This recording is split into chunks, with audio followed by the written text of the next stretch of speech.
Est-ce que tu veux te présenter? Parce que je ne présente pas les gens que j'interviewe, étant donné que je pars sur le principe que la personne qui te connaît le mieux, c'est toi-même. Un type qui a le genre idéal, qui est ingénieur général des télécoms, etc. Mon background, évidemment, c'est que je suis biologiste. Ensuite, j'ai fait une thèse alors dans l'ordre, j'ai fait une thèse de géopolitique. Ensuite, j'ai fait une thèse de littérature comparée. Ensuite, j'ai fait une thèse en knowledge management, en neurosciences appliquées au knowledge management à l'école doctorale de l'école polytechnique, qui a fusionné ensuite avec Paris-Saclay.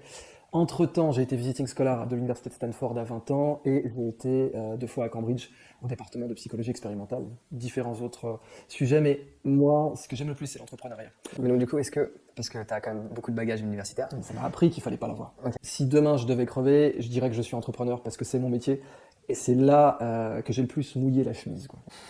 Un jour peut-être on va se téléporter, on n'en est pas encore. Tu vois, c'est qu'une question de perspective. Un des aspects qui est totalement ignoré par exemple chez Marx, dont les analyses économiques restent intéressantes, même si elles sont complètement dépassées aujourd'hui, mais c'est par exemple se couper la moustache, passer l'habit au cirage, voilà. Il n'y a que comme ça qu'on peut innover, il n'y a pas d'autre recette. Ce qui mettait pas de valeur sur la personne, c'est comme, comment il s'appelle celui qui avait une citation sur à partir du moment où ton mental s'étend, t'aurais mieux fait de même pas essayer.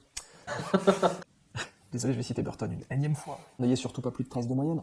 Et cet universitaire dont j'ai oublié le nom à juste raison, eh bien disait, malheureusement notre compréhension matérielle de l'univers elle est assez ridicule. Toute la salle s'est éclatée de rire. Il y a beaucoup de choses à refaire dans le système. Ouais. Moi je pense, ne pas prendre de risque, c'est le plus grand risque. Normal flip, c'était ça. C'est-à-dire des ingrédients de folie, un gars qui arrive, fuck you, tu vas le manger tout cru. De toute façon, tu as été sélectionné, donc avale. Et après on pense savoir sans même savoir, Mais on bien pense sûr. voir sans voir. Mais oui, parce Dans que un ordre d'idée différent, il y avait Krishnamurti qui disait si tu regardes l'arbre, tu ne vois pas l'arbre. Ce que tu vois, c'est l'image de l'arbre. les Chinois, tu les auras jamais avec ça. C'est plus les gris-gris, la réalité, c'est technologiquement la démocratie la plus avancée sur Terre. Donc, du coup, il y a un truc qui m'intrigue quand même. Et je pense qu'il serait intéressant que tu dévoiles un peu ça par rapport aux gens. C'est que tu as beaucoup de connaissances. Tu as eu beaucoup de bagages universitaires, donc du coup, tu as beaucoup appris. Donc, ma première question, c'est comment tu fais pour apprendre autant et rapidement?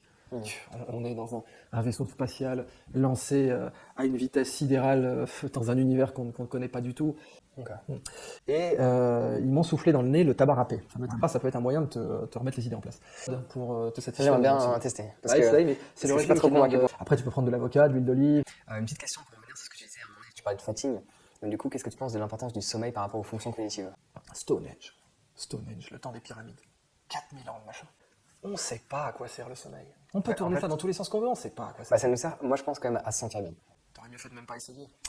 Parce que tu apportes pas mal d'idées qui sont différentes de ce qu'on pourrait voir à C'est droite mon à métier, gauche. ouais, c'est mon métier, de t'apporter des idées que tu ne retrouveras pas dans le prêt-à-penser classique. Ouais. Mais merci infiniment pour ça, merci de t'être déplacé. C'était un plaisir. Mec.